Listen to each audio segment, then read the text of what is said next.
Bonjour, je me présente, Robert Voyer, je suis docteur en intelligence artificielle, maître de conférences à l'Institut Mines-Télécom Business School, l'école de management dans laquelle j'enseigne l'intelligence artificielle, le deep learning et l'éthique appliquée à l'intelligence artificielle.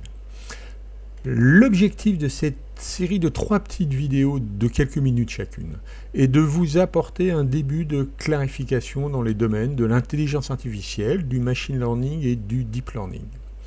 Alors, dans cette première vidéo, je vais procéder à ce que Paul Valéry appelle un nettoyage de la situation verbale. Je vais procéder à une clarification de quelques-uns des principaux thèmes et notions du domaine qui peuvent parfois être un peu confus.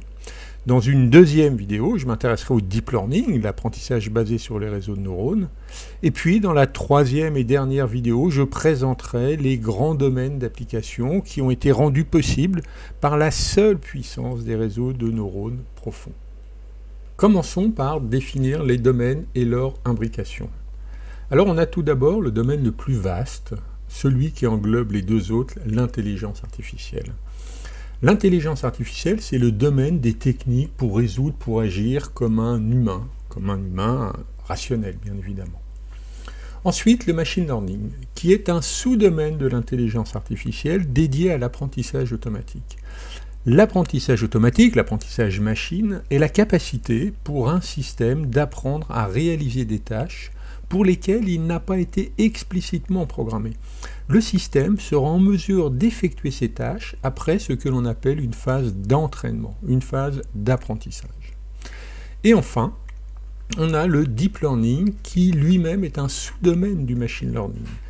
Le deep learning, c'est aussi pour un système la capacité d'apprendre, mais dont le modèle d'apprentissage est inspiré du cerveau, c'est-à-dire dont le fonctionnement repose sur des réseaux de neurones. Alors le machine learning est donc en ce sens plus général que le deep learning, puisque le machine learning n'impose aucun modèle particulier d'apprentissage, alors que pour sa part, le deep learning repose sur un modèle particulier que sont les réseaux de neurones.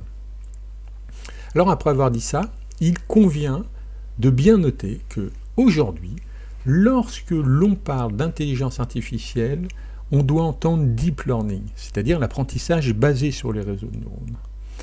Le deep learning concentre aujourd'hui toutes les attentions, et ce n'est pas par hasard, c'est grâce aux résultats spectaculaires qu'il obtient depuis une dizaine d'années. D'ailleurs, l'essor du deep learning est très récent, il débute en 2012. Alors que s'est-il passé en 2012 ? Eh bien en 2012, on a la convergence de 3 éléments. Tout d'abord, la possibilité de mettre en œuvre les cartes graphiques, les GPU, pour entraîner les réseaux de neurones. L'entraînement des réseaux de neurones est une opération très complexe, très lourde, très longue. Ensuite, on a le progrès des algorithmes des réseaux de neurones artificiels. Et puis enfin, la disponibilité de masses de données excessivement importantes que l'on appelle big data. Lorsque l'on fait du deep learning, mais c'est vrai aussi pour le machine learning, on peut mettre en œuvre différents types d'apprentissage, dont le plus utilisé et de très très loin est l'apprentissage qu'on appelle supervisé. Alors examinons rapidement en quoi consiste l'apprentissage supervisé. Alors l'apprentissage supervisé est utilisé pour définir des modèles prédictifs, c'est-à-dire des modèles qui font des prédictions. Et pour obtenir un modèle prédictif, on doit au préalable l'entraîner en lui fournissant des résultats antérieurs, c'est-à-dire des exemples dont on connaît déjà la bonne réponse. Et tout l'enjeu consiste à affiner, à ajuster un modèle de telle sorte qu'au fur et à mesure des entraînements, le modèle s'améliore et ses prédictions se rapprochent de plus en plus des bonnes réponses consignées dans les exemples d'entraînement. Alors, cela implique que pour chaque exemple, on doit nécessairement fournir la bonne réponse associée. Alors par exemple, pour mettre en place un système qui prédise le prix de vente d'un logement, on doit obligatoirement l'entraîner avec des logements dont on connaît déjà le prix de vente. Alors de même, pour apprendre à reconnaître un chiffre manuscrit dans une image, on fournit des exemples d'images de chiffres qui ont déjà été identifiés par un humain. Alors l'entraînement est supervisé par les bonnes réponses au même titre qu'un enseignant connaissant les bonnes réponses supervise l'apprentissage de ses élèves. Alors prenons l'exemple de reconnaissance d'un chiffre manuscrit. Alors on va fournir au système plein d'exemples, comme les 3 qui sont illustrés ici, et qui contiennent, chaque exemple, l'image et la bonne réponse, c'est-à-dire le chiffre qu'elle représente.